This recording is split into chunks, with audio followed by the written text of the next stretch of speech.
ನಮಸ್ತೆ, very good morning. Guarantee ನ್ಯೂಸ್ಗೆ ಸ್ವಾಗತ. ನಾನು ರಮ್ಯಾ. 50 ಗ್ಯಾರಂಟಿಯಲ್ಲಿ ಯಾವೆಲ್ಲ ಸುದ್ದಿ ಇದೆ ಅಂತ ಹೇಳಿ ಒಂದೊಂದಾಗಿ ನೋಡ್ತಾ ಹೋಗೋಣ.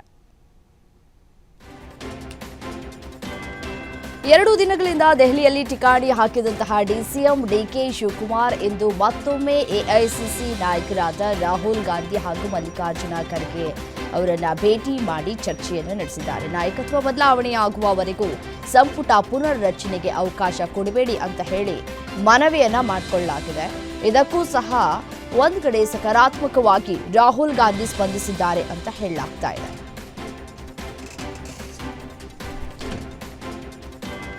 ಬಳ್ಳಾರಿಯಲ್ಲಿ ಕೇಸರಿ ಪಡೆ ರಾಜ್ಯ ಸರ್ಕಾರದ ವಿರುದ್ಧ ಕಹಳೆಯನ್ನ ಮೊಳಗಿಸಿದೆ. ಬ್ಯಾನರ್ ಗಲಭೆಯನ್ನ ಖಂಡಿಸಿ ಬಿಜೆಪಿ ನಾಯಕರು ಬೃಹತ್ ಸಮಾವೇಶವನ್ನ ಮಾಡಿದ್ರು. ಈ ವೇಳೆ ಪ್ರಕರಣವನ್ನ ನ್ಯಾಯಾಂಗ ತನಿಖೆಗೆ ವಹಿಸಬೇಕು ಅಂತ ಹೇಳಿ ಆಗ್ರಹಿಸಿದರು. ಸಮಾವೇಶದಲ್ಲಿ ಮಾತನಾಡಿದಂತಹ ಬಿಜೆಪಿ ರಾಜ್ಯಾಧ್ಯಕ್ಷ ಬಿವೈ ವಿಜಯೇಂದ್ರ, ಕಾಂಗ್ರೆಸ್ ಸರ್ಕಾರದಿಂದ ಕಾನೂನು ಸುವ್ಯವಸ್ಥೆ ಹದಗೆಟ್ಟಿದೆ. ಗಲಭೆ ಮಾಡಿಸಿದ ಕಾಂಗ್ರೆಸ್ ಶಾಸಕ ಭರತ್ ರೆಡ್ಡಿಯನ್ನ ಕೂಡಲೇ ಬಂಧಿಸಬೇಕು ಅಂತ ಹೇಳಿ ಒತ್ತಾಯಿಸಿದರು. ಫ್ಲೆಕ್ಸ್ ವಿಚಾರಕ್ಕೆ ಕಾಂಗ್ರೆಸ್ ಜೆಡಿಎಸ್ ಕಾರ್ಯಕರ್ತರ ನಡುವೆ ಗಲಾಟೆ ನಡೆದಿರುವಂತಹ ಘಟನೆ ಮೈಸೂರಿನ ಕೆಆರ್ ನಗರದ ಕೆಸ್ತೂರು ಕೊಪ್ಪಲ್ನಲ್ಲಿ ನಡೆದಿದೆ. ಕಾಂಗ್ರೆಸ್ ಶಾಸಕ ರವಿಶಂಕರ್ ಹೊಟ್ಟೂರಲ್ಲಿ ಬೇರೆ ನಾಯಕರ ಫ್ಲೆಕ್ಸ್ ಬ್ಯಾನರ್ ಹಾಕಬಾರದು ಅಂತ ಖ್ಯಾತಿಯನ್ನ ತೆಗೆದಿದ್ದಾರೆ. ಕಾಂಗ್ರೆಸ್ ಕಾರ್ಯಕರ್ತರು ಬೆದರಿಕೆ ಹಾಕಿ ಕೇಂದ್ರ ಸಚಿವ ಕುಮಾರಸ್ವಾಮಿ, ಮಾಜಿ ಸಚಿವ ಸಾರಾ ಮಹೇಶ್ ಫ್ಲೆಕ್ಸ್ ತೆರವುಗೊಳಿಸಿದ್ದಾರೆ. ಗಲಾಟೆ ತಡೆಯೋದಕ್ಕೆ ಬಂದಂತಹ ಜೆಡಿಎಸ್ ನಾಯಕರ ಮೇಲೆ ಹಲ್ಲೆ ಮಾಡಿರುವಂತಹ ಆರೋಪ ಕೇಳಿಬಂದಿದೆ. ಈ ಕುರಿತು ಕೆಆರ್ ನಗರ ಪೊಲೀಸ್ ಠಾಣೆಯಲ್ಲಿ ದೂರು ಕೂಡ ದಾಖಲಾಗಿದೆ. ಮಾಜಿ ಸಚಿವ ರಾಜು ಗೌಡ ಪ್ರಯಾಣಿಸ್ತಾ ಇದ್ದಂತಹ ಕಾರಿಗೆ ಟಿಪ್ಪರ್ ಲಾರಿ ಡಿಕ್ಕಿಯಾಗಿ ಅಪಘಾತ ಸಂಭವಿಸಿರುವಂತಹ ಘಟನೆ ಯಾದಗಿರಿಯ ಗಂಜ್ ಪ್ರದೇಶದಲ್ಲಿ ನಡೆದಿದೆ.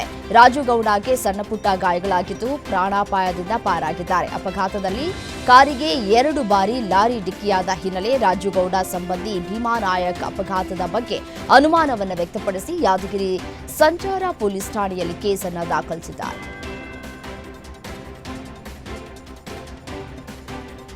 ಬಾಲ್ಕಿಯ ಚಿಕಲ್ ಚಂದ ರಸ್ತೆಯ ಜಮೀನಿನಲ್ಲಿ ಸಕಲ ಸರ್ಕಾರಿ ಗೌರವಗಳೊಂದಿಗೆ ಡಾಕ್ಟರ್ ಭೀಮಣ್ಣ ಖಂಡ್ರೆ ಅವರ ಅಂತ್ಯ ಸಂಸ್ಕಾರ ನೆರವೇರಿದೆ. ಅರಣ್ಯ ಅಂತ್ಯಕ್ರಿಯೆಯನ್ನ ವೀರಶೈವ ಲಿಂಗಾಯತ ಸಂಪ್ರದಾಯದಂತೆ ಮಾಡಲಾಗ್ತಾ ಇತ್ತು. ಇನ್ನು ಪಂಚಭೂತಗಳಲ್ಲಿ ಲೀನರಾದರು. ಈ ಸಂದರ್ಭದಲ್ಲಿ CM Siddaramaiah, DCM DK Shivakumar, BJP ರಾಜ್ಯಾಧ್ಯಕ್ಷ ಬಿವೈ ವಿಜಯೇಂದ್ರ, ಸಂಸದ ಬೊಮ್ಮಾಯಿ ಸೇರಿದಂತೆ ರಾಜ್ಯದ ಹಲವು ಉನ್ನತ ರಾಜಕೀಯ ಗಣ್ಯರು ಭಾಗಿಯಾಗಿದ್ದರು.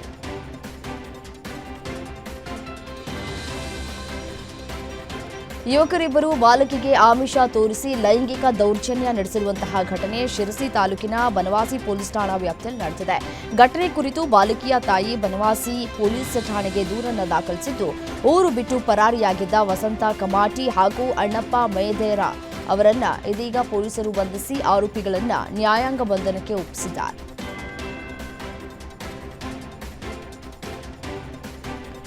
ಶಿಡ್ಲಘಟ್ಟ ಪೌರಾಯುಕ್ತೆಗೆ ಧಮಕಿ ಹಾಕಿದಂತಹ ಕಾಂಗ್ರೆಸ್ ಮುಖಂಡ ರಾಜೀವ್ ಗೌಡ 4 ದಿನವಾದರೂ ಇನ್ನೂ ಪತ್ತೆಯಾಗಿಲ್ಲ. ಆದರೆ ಅಜ್ಞಾತ ಸ್ಥಳದಲ್ಲಿ ಇದ್ದು ಎರಡನೇ ನ್ಯಾಯಾಲಯದಲ್ಲಿ ನಿರೀಕ್ಷಣಾ ಜಾಮೀನು ಅರ್ಜಿಯನ್ನ ಹಾಕಿದ್ದಾರೆ. ಚಿಂತಾಮಣಿ ಮತ್ತು ಶಿಡ್ಲಘಟ್ಟ ಕೋರ್ಟ್ನಲ್ಲಿ ಬೇಲ್ಗೆ ಅರ್ಜಿಯನ್ನ ಸಲ್ಲಿಸಿದ್ದಾರೆ. ನ್ಯಾಯಾಲಯಗಳು ಅರ್ಜಿ ವಿಚಾರಣೆಯನ್ನ ಮುಂದೂಡಿದೆ. ಇನ್ನು ಪ್ರಕರಣಕ್ಕೆ ಸಂಬಂಧಪಟ್ಟಂತೆ ಪ್ರತಿಕ್ರಿಯಿಸಿದಂತಹ ಸಿಎಂ ಸಿದ್ದರಾಮಯ್ಯ, ತಪ್ಪು ಯಾರೇ ಮಾಡಿದ್ರೂ ಕ್ರಮ ಆಗೇ ಆಗತ್ತೆ ಎಂದಿದ್ದಾರೆ.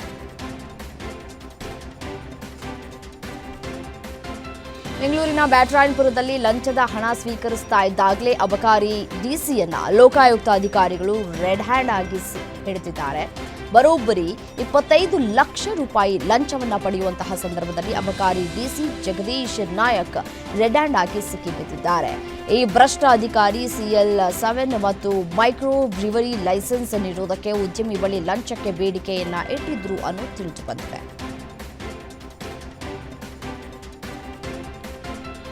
ಮತ್ತೊಂದು ಕಡೆ ವಲಸೆ ಕಾರ್ಮಿಕರ ಶೆಡ್ಗಳಿಗೆ ತೆರಳಿ ಪೌರತ್ವ ದಾಖಲೆಗಳನ್ನು ಪಡೆದು ಪರಿಶೀಲಿಸಿ ನೈತಿಕ ಪೊಲೀಸ್ಗಿರಿ ಮಾಡ್ತಾ ಇದ್ದಂತಹ ಆರೋಪದ ಹಿನ್ನೆಲೆ ಹಿಂದೂ ಕಾರ್ಯಕರ್ತ ಪುನೀತ್ ಕೆರೆಹಳ್ಳಿಯನ್ನ ಪೊಲೀಸರು ಬಂಧಿಸಿದ್ರು. ಕೆರೆಹಳ್ಳಿ ಬಂಧನದ ಬಳಿಕ ಠಾಣೆ ಮುಂದೆ ಹಿಂದೂ ಕಾರ್ಯಕರ್ತರು ಪ್ರತಿಭಟನೆ ನಡೆಸಿ ಆಕ್ರೋಶವನ್ನು ಹೊರಹಾಕಿದ್ದಾರೆ. ಈ ಬೆನ್ನಲ್ಲೇ ಇದೀಗ ಪುನೀತ್ ಕೆರೆಹಳ್ಳಿಗೆ ಷರತ್ತುಬದ್ಧ ಜಾಮೀನು ಮಂಜೂರು ಆಗಿದೆ.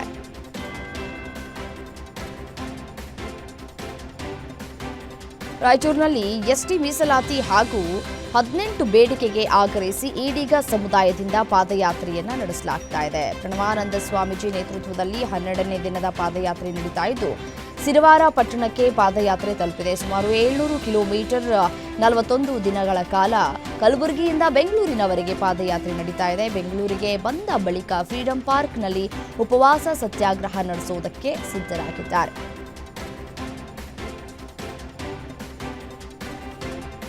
ಧಾರವಾಡ ಜಿಲ್ಲಾಧಿಕಾರಿಯನ್ನ ವರ್ಗಾವಣೆ ಮಾಡುವಂತೆ ಸರ್ಕಾರಕ್ಕೆ ರೈತರೊಬ್ಬರು ಪತ್ರವನ್ನ ಬರೆದಿದ್ದಾರೆ. ಬೆಳೆ ಪರಿಹಾರ ಸೇರಿದಂತೆ ಹಲವಾರು ಕೆಲಸಗಳು ಬಾಕಿ ಇವೆ. ಜಿಲ್ಲಾಧಿಕಾರಿಗಳು ರೈತರ ಸಮಸ್ಯೆಗಳ ಬಗ್ಗೆ ಗಮನ ಹರಿಸ್ತಾ ಇಲ್ಲ, ಅವರನ್ನ ವರ್ಗಾವಣೆ ಮಾಡಿ ಅಂತ ಸರ್ಕಾರದ ಮುಖ್ಯ ಕಾರ್ಯದರ್ಶಿಗೆ ರೈತ ವೀರೇಶ ಸೊಬರದ ಮಠ ಪತ್ರವನ್ನು ಬರೆದಿದ್ದಾರೆ. ಈ ಕೆಲಸಗಳು ಆಗದೇ ಇದ್ರೆ ಹೈಕೋರ್ಟ್ ಮೆಟ್ಟಿಲೇರುವ ಎಚ್ಚರಿಕೆಯನ್ನ ಕೂಡ ಕೊಟ್ಟಿದ್ದಾರೆ. ಬೆಂಗಳೂರಿನಲ್ಲಿ ಮಹದೇವಪುರದ ಬಳಗೆರೆ ಬಳಿಯ ಕಿತ್ತೋಗಿರೋ ರಸ್ತೆಗಳಿಂದ ಬೇಸತ್ತಂತಹ ಟೆಕ್ಕಿಗಳು ಗುದ್ದಲಿ, ಬಾಂಡಲಿ, ಹಾರೆ, ಪೊರಕೆ ಹಿಡಿದು ಕೆಲಸ ಮಾಡುವ ಮುಖಾಂತರ ವಿಭಿನ್ನವಾಗಿ ಪ್ರತಿಭಟನೆಯನ್ನ ಮಾಡಿದ್ದಾರೆ. ಬಳಗೆರೆ ರೋಡ್ ತುಂಬಾ ಮಣ್ಣು, ಧೂಳು ತುಂಬಿದ್ದು ಟ್ರ್ಯಾಕ್ಟರ್ ತರಿಸಿ ರಸ್ತೆ ಕ್ಲೀನ್ ಮಾಡುವ ಮೂಲಕ ಜಿಬಿಎ ವಿರುದ್ಧ ಆಕ್ರೋಶವನ್ನು ಹೊರಹಾಕಿದ್ದಾರೆ.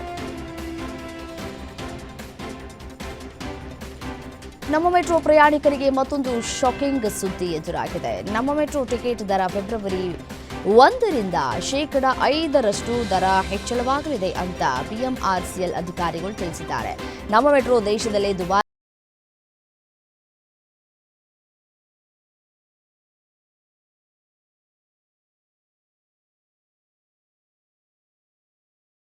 ಕುಡಿಯುವ ನೀರಿನೊಂದಿಗೆ ಚರಂಡಿ ನೀರು ಮಿಶ್ರಣವಾಗಿ ಬರ್ತಾ ಇರುವಂತಹ ನೀರಿನಿಂದಾಗಿ ಬೆಂಗಳೂರಿನ ರಾಯಪುರ ನಿವಾಸಿಗಳು ಕಂಗಾಲಾಗಿದ್ದಾರೆ.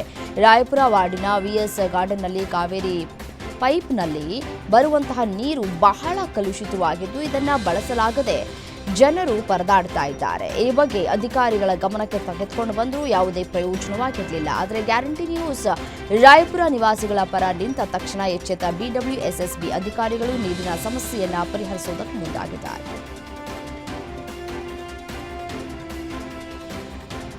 ಆರ್ಸಿಬಿ ಫ್ಯಾನ್ಸ್ಗೆ ಕಡೆಗೂ ಸರ್ಕಾರದಿಂದ ಗುಡ್ ನ್ಯೂಸ್ ಸಿಕ್ಕಿದೆ. ಕಳೆದ ಬಾರಿ ಭದ್ರತಾ ಲೋಪಗಳಿಂದಾಗಿ ಬೆಂಗಳೂರಿನ ಚಿನ್ನಸ್ವಾಮಿ ಕ್ರೀಡಾಂಗಣದಲ್ಲಿ ಪಂದ್ಯಗಳು ಸ್ಥಗಿತಗೊಂಡಿದ್ದವು. ಇದೀಗ ಐಪಿಎಲ್ ಪಂದ್ಯಗಳನ್ನು ನಡೆಸುವುದಕ್ಕೆ ಕರ್ನಾಟಕ ಸರ್ಕಾರವು ಅನುಮತಿಯನ್ನು ನೀಡಿದೆ. 5 ಪಂದ್ಯಗಳು ನಡೆಯಲಿಕ್ಕಿದೆ. ಹೀಗಾಗಿ 2026ರ ಐಪಿಎಲ್ ಪಂದ್ಯ ನಡೆಸುವುದಕ್ಕೆ ರಾಜ್ಯ ಗೃಹ ಇಲಾಖೆ ಷರತ್ತುಬದ್ಧ ಒಪ್ಪಿಗೆಯನ್ನು ಕೊಟ್ಟಿದೆ.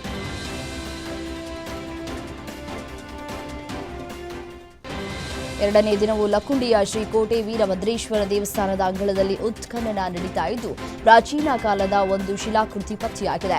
1.5 ಅಡಿ ತೆಗಿತಾ ಇದ್ದಂತೆ ಈ ಶಿಲಾಕೃತಿ ಸಿಕ್ಕಿದೆ. ಪುರಾತತ್ವ ಇಲಾಖೆ ತಜ್ಞರು ಶಿಲಾಕೃತಿಯನ್ನ ಪರಿಶೀಲಿಸ್ತಾ ಇದ್ದು ಶೀಘ್ರವೇ ಎಷ್ಟು ವರ್ಷ ಹಿಂದಿನದ್ದು ಅನ್ನೋದನ್ನ ತಿಳಿದುಕೊಳ್ಳಲಿಕ್ಕಿದ್ದಾರೆ. ಉತ್ಖನನ ಕಾರ್ಯ ಮುಗಿಯುವ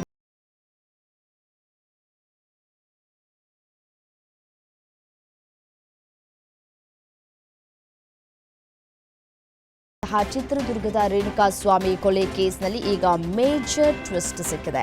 ರೇಣುಕಾಸ್ವಾಮಿ ತಾಯಿ ರತ್ನಪ್ರಭಾರನ್ನ ಪ್ರತಿಕೂಲ ಸಾಕ್ಷಿ ಅಂತ ಪರಿಗಣಿಸುವಂತೆ ಕೋರಿದ ಅರ್ಜಿಯನ್ನ ಬೆಂಗಳೂರಿನ 57ನೇ ಸೆಷನ್ಸ್ ಕೋರ್ಟ್ ವಜಾಗೊಳಿಸಿದೆ. ಇದು ಕೊಲೆ ಆರೋಪಿಯಾಗಿರುವ ನಟ ದರ್ಶನ್ಗೆ ಪ್ಲಸ್ ಪಾಯಿಂಟ್ ಆಗಲಿದೆ ಅಂತ ಹೇಳಲಾಗ್ತಾ ಇದೆ. ಸೈಟ್ ಆಸೆಗಾಗಿ ಸ್ವಂತ ಹೆಂಡತಿಯನ್ನ ಕೊಲೆ ಮಾಡಿ ಬಳಿಕ ಕರೆಂಟ್ ಶಾಕ್ ಹೊಡೆದು ಸಾವನ್ನಪ್ಪಿದ್ದಾಳೆ ಅಂತ ಹೇಳಿ ವ್ಯಕ್ತಿಯೋರ್ವ ನಾಟಕ ಮಾಡಿದಂತಹ ಘಟನೆ ಹಾವೇರಿ ಜಿಲ್ಲೆಯ ಹಾನಗಲ್ ಮುಡೂರು ಗ್ರಾಮದಲ್ಲಿ ನಡೆದಿದೆ. 4 ದಿನಗಳ ಹಿಂದೆ ನಡೆದಿದ್ದಂತಹ ಘಟನೆ ತಡವಾಗಿ ಬೆಳಕಿಗೆ ಬಂದಿದ್ದು ಗೌಸಬಿ ಹಿರಳ್ಳಿ ಎಂಬ ಮಹಿಳೆ ಕೊಲೆಯಾದಂತಹ ಪತ್ನಿಯಾಗಿದ್ದು ಮಕ್ಬೂಲಾ ಅಹ್ಮದ್ ಹಿರಳ್ಳಿ ಕೊಲೆ ಮಾಡಿದ ಪತಿಯಾಗಿದ್ದಾನೆ. ಹಾನಗಲ್ ಪೊಲೀಸ್ ಠಾಣೆಯಲ್ಲಿ ಕೇಸ್ ದಾಖಲಾಗಿದೆ. ಲಾರಿ ಬೈಕ್ ಮುಖಾಮುಖಿ ಡಿಕ್ಕಿಯಾದ ಪರಿಣಾಮ ಬೈಕ್ ಸವಾರ ಸ್ಥಳದಲ್ಲೇ ಸಾವನ್ನಪ್ಪಿರುವಂತಹ ಘಟನೆ ಹಿರಿಯೂರು ಚಳ್ಳಕೆರೆ ಹೆದ್ದಾರಿ 150ನೇ ಅಲ್ಲಿ ಒಂದು ನಡೆದಿರುವಂತಹ ಘಟನೆ ಇದು. ಹಿರಿಯೂರು ತಾಲೂಕಿನ ಹೇಮದಳ ದಿಬ್ಬಾರಹಟ್ಟಿಯ ಬಹಾಲಿಂಗ್ ಮೃತ ದುರ್ದೈವಿಯಾಗಿದ್ದಾನೆ. ಅಪಘಾತದ ರಭಸಕ್ಕೆ ಬೈಕ್ ಸಂಪೂರ್ಣ ನಜ್ಜುಗುಜ್ಜಾಗಿದ್ದು ಸ್ಥಳಕ್ಕೆ ಹಿರಿಯೂರು ನಗರ ಠಾಣಾ ಪೊಲೀಸರು ಭೇಟಿ ನೀಡಿ ಪರಿಶೀಲನೆ ನಡೆಸಿದ್ದಾರೆ.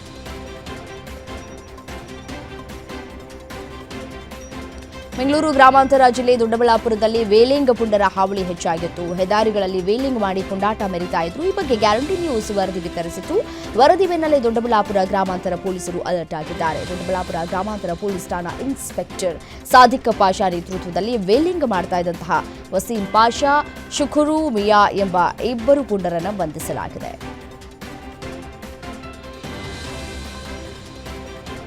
ದೇಶ ಸೇವೆಗಾಗಿ ತರಬೇತಿ ಮುಗಿಸಿ 383 ಯೋಧರು ಗಡಿ ಕಾಯೋದಕ್ಕೆ ಸಜ್ಜಾಗಿದ್ದಾರೆ. ಯಲಹಂಕದ ಬಾಗಲೂರು ಕ್ರಾಸ್ನಲ್ಲಿರುವ ಬಿಎಸ್ಎಫ್ ಮೈದಾನದಲ್ಲಿ ಸೈನಿಕರಿಗಾಗಿ ಕಾರ್ಯಕ್ರಮ ಆಯೋಜಿಸಲಾಗಿತ್ತು. ಬಿಎಸ್ಎಫ್ ಐಜಿ ದಿನೇಶ್ ಕುಮಾರ್ ಯಾದವ್ ಮತ್ತು ಡಿಜಿ ಪ್ರವೀಣ್ ಕುಮಾರ್ ನೇತೃತ್ವದಲ್ಲಿ 106 ಯೋಧರು ಪರೇಡ್ ಮಾಡಿ ಶಕ್ತಿ ಪ್ರದರ್ಶನವನ್ನು ಮಾಡಿದ್ದಾರೆ.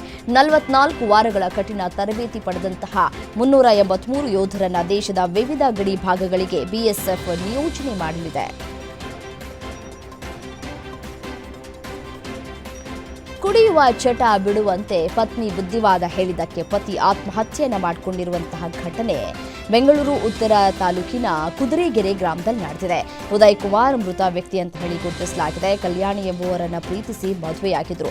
5 ದಿನದಿಂದ ಕೆಲಸಕ್ಕೆ ಹೋಗದೆ ಎಣ್ಣೆ ಹೊಡ್ಕೊಂಡು ಮನೆಗೆ ಬರ್ತಾ ಇದ್ದ. ಹೀಗಾಗಿ ಕುಡಿಯುವ ಚಟ ಬಿಟ್ಟು ಕೆಲಸಕ್ಕೆ ಹೋಗು ಅಂತ ಹೇಳಿ ಪತ್ನಿ ಹೇಳ್ತಾ ಇದ್ರು. ಪತ್ನಿ ಬುದ್ಧಿವಾದ ಹೇಳಿದ್ದಕ್ಕೆ ಪತಿ ನೇಣಿಗೆ ಶರಣಾಗಿದ್ದಾನೆ. ಮಾದನಾಯಕನಹಳ್ಳಿ ಪೊಲೀಸ್ ಠಾಣೆಯಲ್ಲಿ ಪ್ರಕರಣ ದಾಖಲಾಗಿದೆ. ಧಾರವಾಡದ ಹಂಗರಕಿ ಗ್ರಾಮದಲ್ಲಿ ಸಂಸದರ ಕ್ರೀಡಾಕೂಟದಲ್ಲಿ ಕೇಂದ್ರ ಸಚಿವ ಪ್ರಹ್ಲಾದ್ ಜೋಶಿ ಯುವಕರ ಜೊತೆ ಕಬಡ್ಡಿ ಆಡಿದ್ದಾರೆ. ಗ್ರಾಮೀಣ ಕ್ಷೇತ್ರದಲ್ಲಿ ಆಯೋಜನೆ ಮಾಡಿರುವ ಸಂಸದರ ಕ್ರೀಡಾಕೂಟದಲ್ಲಿ ಭಾಗವಹಿಸಿ ಯುವಕರಿಗೆ ಕೇಂದ್ರ ಸಚಿವರು ಸ್ಫೂರ್ತಿಯನ್ನು ನೀಡಿದ್ದಾರೆ. ಸಂಸದರ ಕ್ರೀಡಾಕೂಟದಲ್ಲಿ ಖೋ-ಖೋ, ರನ್ನಿಂಗ್, ವಾಲಿಬಾಲ್ ಸೇರಿ ಹಲವು ಕ್ರೀಡೆಗಳು ಆಯೋಜಿಸಲಾಗಿತ್ತು. ಎಲ್ಲ ಆಟದಲ್ಲೂ ಯುವಕರು ಭಾಗವಹಿಸಿ ಸಂತಸವನ್ನು ವ್ಯಕ್ತಪಡಿಸಿದ್ದಾರೆ. ಕನ್ನಡದ ಬಿಗ್ ಬಾಸ್ ಸೀಸನ್ 12ರ ಫಿನಾಲೆಗೆ ಇನ್ನು ಕೆಲವೇ ಗಂಟೆಗಳು ಬಾಕಿ ಇದೆ.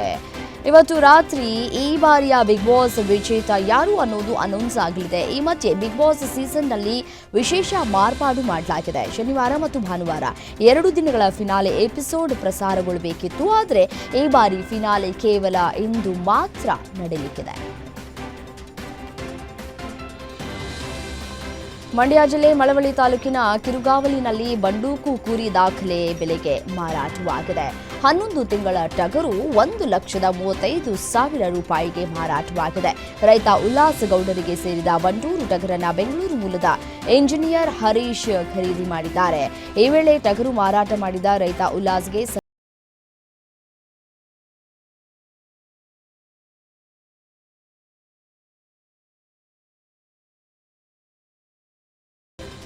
ಬಿಗ್ ಬಾಸ್ ಸೀಸನ್ 12ರಲ್ಲಿ ತನ್ನದೇ ಆದಂತಹ ಚಾಪು ಮೂಡಿಸಿರುವಂತಹ ಗಿಲ್ಲಿ ಮನೆ ಈಗ ಸದ್ಯಕ್ಕೆ ಮನೆ ಮಾತಾಗಿದ್ದಾರೆ. ಗಿಲ್ಲಿ ನಟನ ಗೆಲುವಿಗೆ ಅಂತ ಹೇಳಿ ಮಂಡ್ಯದ ಕೆಆರ್ಪೇಟೆ ತಾಲೂಕಿನ ಕಿಕ್ಕೇರಿಯ ಎಳನೀರು ವರ್ತಕರು ಗಿಲ್ಲಿ ನಟನ ಭಾವಚಿತ್ರದ ಫ್ಲೆಕ್ಸ್ ಹಾಕಿದ್ದಾರೆ. ಎಳನೀರು ಅಭಿಷೇಕ ಮಾಡಿ ಆ ಫ್ಲೆಕ್ಸ್ಗೆ ಸಂಭ್ರಮಾಚರಣೆಯನ್ನು ಕೂಡ ಮಾಡಿದ್ದಾರೆ.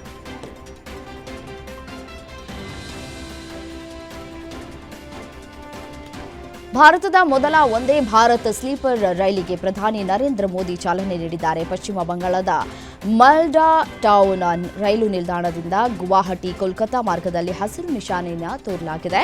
ರೈಲಿನ ಒಳಗೆ ಮಕ್ಕಳು ಮತ್ತು ಶಾಲಾ ವಿದ್ಯಾರ್ಥಿಗಳೊಂದಿಗೆ ಪ್ರಧಾನಿ ಮೋದಿ ಸಂವಾದವನ್ನು ನಡೆಸಿದ್ದಾರೆ. ಈ ರೈಲು ಧಾರ್ಮಿಕ ಪ್ರಯಾಣ ಮತ್ತು ಪ್ರವಾಸೋದ್ಯಮಕ್ಕೂ ಪ್ರಮುಖ ಉತ್ತೇಜನವನ್ನು ನೀಡುತ್ತೆ ಅಂತ ಹೇಳಿದ್ದಾರೆ. ಪ್ರಧಾನಿ ನರೇಂದ್ರ ಮೋದಿ ಇಂದು ಪಶ್ಚಿಮ ಬಂಗಾಳದ ಮಾಲ್ಡಾದಿಂದ ಭಾರತದ ಮೊದಲ ವಂದೇ ಭಾರತ್ ಸ್ಲೀಪರ್ ರೈಲಿಗೆ ಹಸಿರು ನಿಶಾನೆಯನ್ನು ತೋರಿದ್ರು. ಈ ಸ್ಲೀಪರ್ ರೈಲು ಸೇವೆಯು ಹೌರಾವನ್ನ ಕಾಮಾಖ್ಯ ಜೊತೆ ಸಂಪರ್ಕಿಸುತ್ತೆ. ಈ ವಿಶೇಷವಾದ ರೈಲಿಗೆ ಹಸಿರು ನಿಶಾನೆಯನ್ನು ತೋರಿದಂತಹ ಪ್ರಧಾನಿ ಮೋದಿ ವಿದ್ಯಾರ್ಥಿಗಳು, ಲೋಕೋ ಪೈಲಟ್ಗಳು ಮತ್ತು ರೈಲ್ವೆ ಸಿಬ್ಬಂದಿಯೊಂದಿಗೆ ವಂದೇ ಭಾರತ್ ಸ್ಲೀಪರ್ ರೈಲಿನಲ್ಲಿ ಮಾತುಕತೆಯನ್ನು ನಡೆಸಿದ್ದಾರೆ. ಈ ಸಂದರ್ಭದಲ್ಲಿ ರೈಲ್ವೆ ಸಿಬ್ಬಂದಿಯ ಪ್ರಯತ್ನಗಳನ್ನು ಪ್ರಧಾನಿ ಮೋದಿ ಶ್ಲಾಘಿಸಿದ್ದಾರೆ. ಅಸ್ಸಾಂನಲ್ಲಿ ಬೋಡೋ ಸಮುದಾಯದ ಸಾಂಪ್ರದಾಯಿಕ ಬಾಗುರುಂಬಾ ನೃತ್ಯವು ಜಾಗತಿಕವಾದಂತಹ ಇತಿಹಾಸವನ್ನ ನಿರ್ಮಿಸಿದೆ. ಪ್ರಧಾನಿ ಮೋದಿ ಎದುರು ಸುಮಾರು 10,000 ಕಲಾವಿದರು ಬಾಗುರುಂಬಾ ನೃತ್ಯವನ್ನು ಪ್ರದರ್ಶಿಸಿದ್ರು. ಗುವಾಹಟಿಯ ಸರೋಶ್ ಚೈತ್ನಲ್ಲಿ ನಡೆದಂತಹ ಐತಿಹಾಸಿಕ ಬಾಗುರುಂಬಾ ನೃತ್ಯವನ್ನ ಇಡೀ ಜಗತ್ತು ವೀಕ್ಷಿಸಿತು. ಪ್ರಧಾನಿ ಮೋದಿ ಮಾತ್ರವಲ್ಲದೆ ಅಸ್ಸಾಂ ರಾಜ್ಯಪಾಲ ಲಕ್ಷ್ಮಣ್ ಪ್ರಸಾದ್ ಆಚಾರ್ಯ, ಸಿಎಂ ಹಿಮಂತ ಬಿಸ್ವಾ ಶರ್ಮಾ, ಇತರ ನಾಯಕರು ಈ ಸಮಾರಂಭಕ್ಕೆ ಸಾಕ್ಷಿಯಾದರು. ಪ್ರಧಾನಿ ನರೇಂದ್ರ ಮೋದಿ 2 ದಿನ ಅಸ್ಸಾಂ ಪ್ರವಾಸವನ್ನ ಕೈಗೊಂಡಿದ್ರು. ಗುವಾಹಟಿಯಲ್ಲಿ ಪ್ರಧಾನಿ ನರೇಂದ್ರ ಮೋದಿ ರೋಡ್ ಶೋ ನಡೆಸಿದ್ದಾರೆ. ರೋಡ್ ಶೋ ಪ್ರಾರಂಭವಾಗಿ ಸುಮಾರು 4 ಕಿಲೋಮೀಟರ್ ದೂರ ನಡೆಯಿತು. ಸಿಎಂ ಹಿಮಂತ ಬಿಸ್ವಾ ಶರ್ಮಾ ಮತ್ತು ಪಕ್ಷದ ಇತರ ಹಿರಿಯ ನಾಯಕರು ರೋಡ್ ಶೋ ಸಮಯದಲ್ಲಿ ಮೋದಿ ಅವರೊಂದಿಗೆ ಇದ್ರು ಎಂದು ಸುಮಾರು 7,000 ಕೋಟಿ ರೂಪಾಯಿ ಮೌಲ್ಯದ ಯೋಜನೆಗಳನ್ನು ಉದ್ಘಾಟಿಸಲಿದ್ದಾರೆ.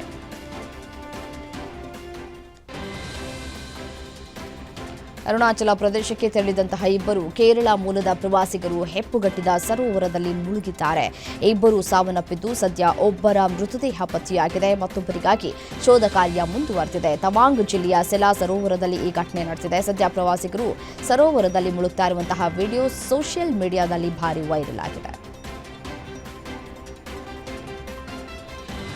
ಪಶ್ಚಿಮ ಬಂಗಾಳದ ಸಿಎಂ ಮಮತಾ ಬ್ಯಾನರ್ಜಿ ವಿರುದ್ಧ ಮಾನನಷ್ಟ ಮೊಕದ್ದಮೆ ದಾಖಲು ಮಾಡಲಾಗಿದೆ. ಕಲ್ಲಿದ್ದಲು ಹಗರಣಕ್ಕೆ ಸಂಬಂಧಪಟ್ಟಂತೆ ವಿರೋಧ ಪಕ್ಷದ ನಾಯಕ ಸುವೇಂದು ಅಧಿಕಾರಿ ಅವರು 100 ಕೋಟಿ ರೂಪಾಯಿಗಳ ಮಾನನಷ್ಟ ಮೊಕದ್ದಮೆ ಹೂಡಿದ್ದಾರೆ. ಸಾಮಾಜಿಕ ಮಾಧ್ಯಮ ಪೋಸ್ಟ್ನಲ್ಲಿ ಮಮತಾ ಬ್ಯಾನರ್ಜಿ ಅವರಿಗೆ ಕಳುಹಿಸಲಾದಂತಹ ನೋಟಿಸ್ಗೆ ಉತ್ತರ ಸಿಗದ ಕಾರಣ ಅಲಿಪುರ್ ನ್ಯಾಯಾಲಯದಲ್ಲಿ ಮೊಕದ್ದಮೆ ಹೂಡಿರುವುದಾಗಿ ಅವರು ತಿಳಿಸಿದ್ದಾರೆ.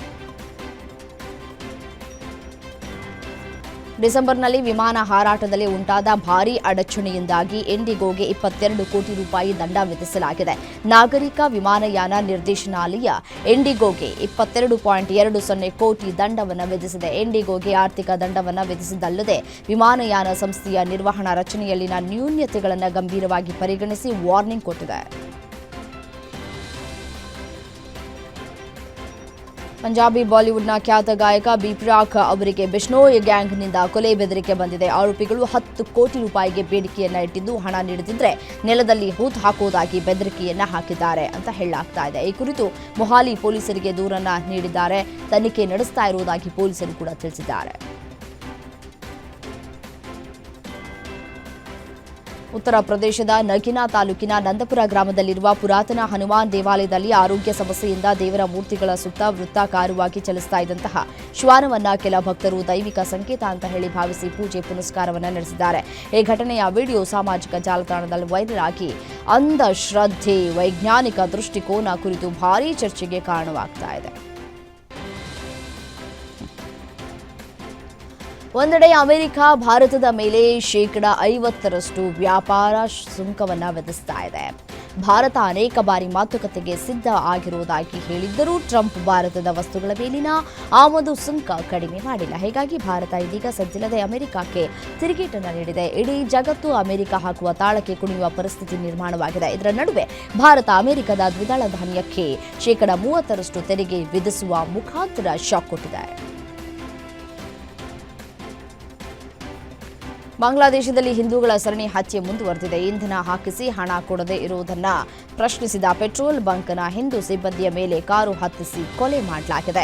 ಬಾಂಗ್ಲಾದೇಶದ ರಾಜ್ಬರಿ ಜಿಲ್ಲೆಯಲ್ಲಿ ಹಿಂದೂ ಯುವಕನನ್ನ ಹತ್ಯೆ ಮಾಡಲಾಗಿದ್ದು ಮೃತನನ್ನ ರಿಪನ್ ಸಹ ಅಂತ ಹೇಳಿ ಗುರುತಿಸಲಾಗಿದೆ. ಹಿಂದೂಗಳ ಮೇಲೆ ನಿರಂತರ ದೌರ್ಜನ್ಯ ನಡೀತಾ ಇದ್ರು ಮೊಹಮ್ಮದ್ ಯೂನುಸ್ ನೇತೃತ್ವದ ಮಧ್ಯಂತರ ಸರ್ಕಾರ ಯಾವುದೇ ಕ್ರಮವನ್ನು ಕೈಗೊಳ್ಳದೆ ಕೈಕಟ್ಟಿ ಕುಳಿತಿರುವುದು ಆಕ್ರೋಶಕ್ಕೆ ಕಾರಣವಾಗ್ತಾ ಇದೆ.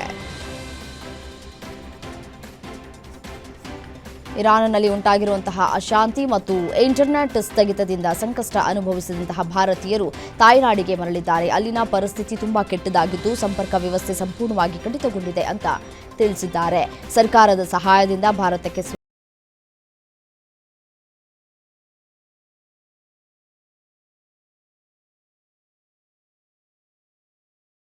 ಸುಲವೇಸಿ ದ್ವೀಪದ ಮಕಾಸರ್ ನಗರಕ್ಕೆ ತೆರಳುತ್ತಾ ಇದ್ದಂತಹ ಇಂಡೋನೇಷ್ಯಾ ವಾಯು ಸಾರಿಗೆ ಟರ್ಬೋಪ್ರೋಪ್ ವಿಮಾನವು ನಾಪತ್ತೆಯಾಗಿದೆ. ವಿಮಾನದ ಸಂಪರ್ಕ ಕಳೆದು ಹೋಗಿದ್ದು ಈ ವಿಮಾನದಲ್ಲಿ ಇಂಡೋನೇಷ್ಯಾದ 3 ಅಧಿಕಾರಿಗಳು 7 ಮಂದಿ ಸಿಬ್ಬಂದಿ ಇದ್ರು ಅಂತ ಹೇಳಿ ತಿಳಿದು ಬಂದಿದೆ.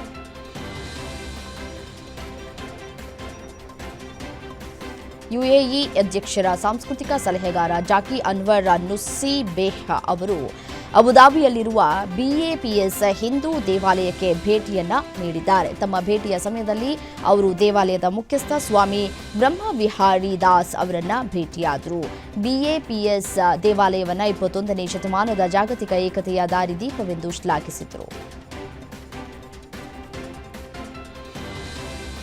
ಭಾರತ ಮತ್ತು ನ್ಯೂಜಿಲೆಂಡ್ ನಡುವಣ 3 ಪಂದ್ಯಗಳ ಏಕದಿನ ಸರಣಿಯ ಅಂತಿಮ ಮ್ಯಾಚ್ ಇಂದೋರ್ನ ಹೋಲ್ಕರ್ ಸ್ಟೇಡಿಯಂನಲ್ಲಿ ನಡೆಯಲಿದೆ. ಇವತ್ತು ಈ ಪಂದ್ಯವು ಸರಣಿ ನಿರ್ಣಾಯಕ ಪಂದ್ಯವಾಗಿದೆ. ಸರಣಿಯ ಮೊದಲ ಮ್ಯಾಚ್ನಲ್ಲಿ ಟೀಂ ಇಂಡಿಯಾ ಗೆದ್ದರೆ ದ್ವಿತೀಯ ಪಂದ್ಯದಲ್ಲಿ ನ್ಯೂಜಿಲೆಂಡ್ ಜಯ ಸಾಧಿಸಿದೆ. ಅದರಂತೆ ಕೊನೆಯ ಪಂದ್ಯದಲ್ಲಿ ಗೆಲ್ಲುವ ತಂಡ ಸರಣಿ ಜಯಿಸಲಿದೆ. ಅಸ್ಸಾಂನ ಗುವಾಹಟಿಗೆ ಭೇಟಿ ನೀಡಿದ ಪ್ರಧಾನಿ ಮೋದಿ ಅಸ್ಸಾಂ ಸಂಸ್ಕೃತಿಗೆ ಜಾಗತಿಕ ಮನ್ನಣೆ ನೀಡುವುದಾಗಿ ಪ್ರತಿಜ್ಞೆಯನ್ನ ಮಾಡಿದರು. ಅಸ್ಸಾಂನ ಬಗುರುಂಬಾ ದ್ವೌ ಸಮಾರಂಭದಲ್ಲಿ ಅವರು ಭಾಗವಹಿಸಿದಂತಹ ಮೋದಿ ಬೋಡೋ ಸಮುದಾಯದ ಸಾಂಪ್ರದಾಯಿಕ ಸಂಗೀತ ವಾದ್ಯವಾದ ಸೆರ್ಜಾವನ್ನ ನೀಡಲಾಯಿತು. ಈ ವೇಳೆ ಅದನ್ನು ಹೇಗೆ ನುಡಿಸೋದು ಅಂತ ಕೇಳಿ ತಿಳಿದುಕೊಂಡಂತಹ ಪ್ರಧಾನಿ ಮೋದಿ ಆ ವಾದ್ಯವನ್ನ ನುಡಿಸಿದ್ದಾರೆ. ಶ್ರೀಲಂಕಾದಲ್ಲಿ ನಡೀತಾ ಇರುವಂತಹ ಅಂಡರ್-19 ವಿಶ್ವಕಪ್ ಟೂರ್ನಿಯಲ್ಲಿ ನಿನ್ನೆ ಬಾಂಗ್ಲಾದೇಶದ ವಿರುದ್ಧ ಭಾರತ 18 ರನ್ಗಳ ರೋಚಕ ಗೆಲುವನ್ನು ಸಾಧಿಸಿದೆ. ಪಂದ್ಯಕ್ಕೆ ಮಳೆ ಅಡ್ಡಿಯಾದ ಕಾರಣ 29 ಓವರ್ಗಳಲ್ಲಿ 165 ರನ್ಗಳ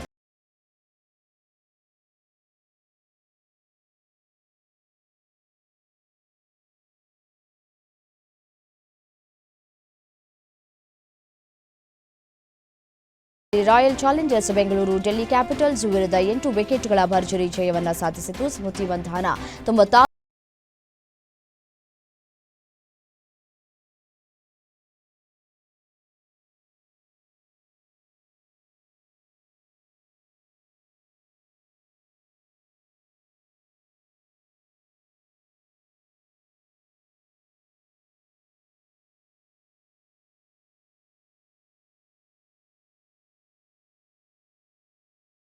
ಐಸಿಸಿ ಅಂಡರ್-19 ವಿಶ್ವಕಪ್ ಟೂರ್ನಿಯ ಲೀಗ್ ಪಂದ್ಯದಲ್ಲಿನ ಭಾರತ ಹಾಗೂ ಬಾಂಗ್ಲಾದೇಶ ಪಂದ್ಯದ ಮೇಲೆ ಉಭಯ ದೇಶಗಳ ನಡುವಿನ ರಾಜಕೀಯ ಸಮಸ್ಯೆಗಳ ಪರಿಣಾಮ ಬೀರಿದೆ. ಪಂದ್ಯದ ಟಾಸ್ ವೇಳೆ ಭಾರತ ತಂಡದ ನಾಯಕ ಆಯುಷ್ ಮಹ್ತ್ರೆ ಬಾಂಗ್ಲಾ ಜವಾದ್ ಅಬ್ರಾರ್ ಅವರಿಗೆ ಹ್ಯಾಂಡ್ಶೇಕ್ ಮಾಡುವುದಕ್ಕೆ ನಿರಾಕರಿಸಿದ್ದಾರೆ. ಸ್ಟಾರ್ ನಟ ಮಹೇಶ್ ಬಾಬು ಅವರು ಬೆಂಗಳೂರಿನಲ್ಲಿ AMB ಹೆಸರಿನಲ್ಲಿ ಮಲ್ಟಿಪ್ಲೆಕ್ಸ್ ಚಿತ್ರಮಂದಿರ ಓಪನ್ ಮಾಡಿದ್ದಾರೆ. ಮಲ್ಟಿಪ್ಲೆಕ್ಸ್ನಲ್ಲಿ ಕನ್ನಡದ ಸ್ಟಾರ್ ನಟರುಗಳ ಚಿತ್ರಗಳನ್ನು ಸಹ ಪ್ರದರ್ಶನ ಮಾಡಲಾಗಿದೆ. ಶಿವರಾಜ್ ಕುಮಾರ್, ಸುದೀಪ್, ಉಪೇಂದ್ರ, ಯಶ್, ಗಣೇಶ್, ರಿಷಬ್ ಶೆಟ್ಟಿ, ಧ್ರುವ ಸರ್ಜಾ, ಶ್ರೀ ಮುರಳಿ, ರಕ್ಷಿತ್ ಶೆಟ್ಟಿ ಅವರುಗಳ ಚಿತ್ರಗಳನ್ನು ಪ್ರದರ್ಶಿಸಲಾಗಿದೆ.